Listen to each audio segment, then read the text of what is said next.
Daily జిందగీలో ఒక purpose లేదని బాధపడుతున్నాం. ఈ వీడియో చూడు బ్రో, ఈ వీడియో నీకోసమే.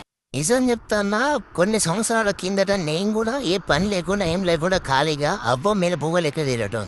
నెక్స్ట్ టైం నేను ఈ ఫీల్డ్ ఎంచుకున్నాక మా మదర్ యాక్సెప్ట్ చేయాలి, నా రిలేషన్స్ ఎవ్వరు యాక్సెప్ట్ చేయాలి. దాంట్లో ఏం వస్తుంది, దాంట్లో నువ్వేం సంపాదిస్తావని అన్నారు. కానీ కన్సిస్టెన్సీగా నేను ఈ వర్క్ మీద నిల్చొని ఉన్నాను. స్టిల్ ఇప్పటి వరకు కన్సిస్టెన్సీ ఒక్కటే వర్క్ మీద నిల్చోనందు బ్రో. నేను ఎవరైతే నువ్వు నీకు ఆ వర్క్ సెట్ కాదు, అది కాదు, ఇది కాదని లోడల పంచాయతీ అన్నీ చెప్పిలో కొన్ని రోజుల తర్వాత ఆడే అంటారు మంచిగా సెటిల్ అయినావు, మంచి పని చేసుకుంటున్నావని. నన్ను కూడా గట్టినే అన్నారు, మా ఇంట్లో కూడా అన్నారు. మా అమ్మ కూడా మస్తు తిప్పాను, నువ్వు ఎందుకు చెప్తాను, నీకేమవుతుంది అన్నది, నీకు ఎవరేం ఊపి అవుతుందని మస్తు మాటలు చెప్పింది. అయినా కూడా కన్సిస్టెంట్ ఇడ్సపెట్టకుండా నేను ఇదే వర్క్ చేసుకుంటా, ఇదే ఫీల్డ్ ఉన్నా. టర్న్ వచ్చింది బ్రో. ఇప్పుడు నువ్వు కూడా ఒకటే వర్క్ మీద కన్సిస్టెన్సీగా ఫోకస్ చేసుడు. మావా నిజం చెప్తున్నా, ఒక సంవత్సరం లేకపోతే 2 సంవత్సరాల తర్వాత అయినా బరాబర్ నీకు నువ్వు నేర్చుకున్న వర్క్ మాత్రం నేను ఎప్పటికీ మోసం చేయదు. ఇట్లా ఇంకేమన్నా లైఫ్లో ఏదన్నా డౌట్ వచ్చిందో జస్ట్ నా వీడియో కింద కామెంట్ చేయి. నేను బరాబర్ దానికి ఏదో సొల్యూషన్, నాతో అయినంత వరకు ఏదో సొల్యూషన్ చెప్తా.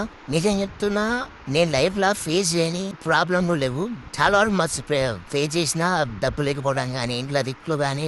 ఇప్పటికి కూడా నన్ను వేసుకుంటుంది మా అమ్మాయి, ఏం సంపాదిస్తాను నీ పైసలు ఏవి అని.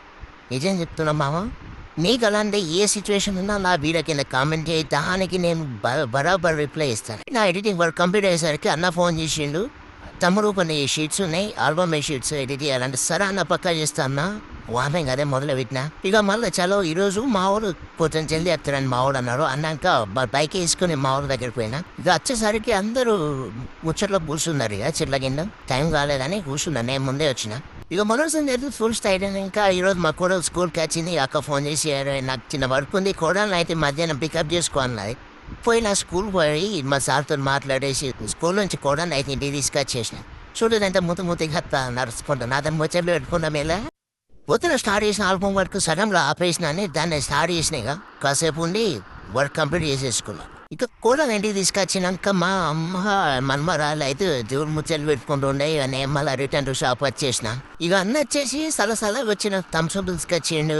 చూడండి అలా అట్లా థమ్స్అప్ కూడా తాగేసి అన్న ఒక వర్క్ ఇచ్చిండు, ఆల్బమ్ వర్క్. ఆ వర్క్ కంప్లీట్ చేద్దామని వర్క్ మీద కూర్చుంది. ఇక ఈవినింగ్ అయిపోయేసరికి ఇలా మార్కెట్ వేసుకుని సక్క ఇంటికి వచ్చేసినాం. ఇక టైం వచ్చేసి నైట్ 11 అవుతుంది. ఇప్పటిదాకా ఏం చేసిన అంటే నా ఇంకో ఛానల్ కోసం ఒక వీడియో రికార్డింగ్ ఉండే, వీడియో రికార్డింగ్ చేసుకున్నా. దాన్ని ఇప్పుడు టాటా మొత్తం కాపీ పెట్టేసిన సిస్టంలో కాపీ పెట్టుకొని అలా టైం పాస్ పాడని కూడా కూర్చున్నా. ఇలా ఈ వీడియో మీకు గింట నచ్చినట్లయితే లవ్ యూ బాచ్.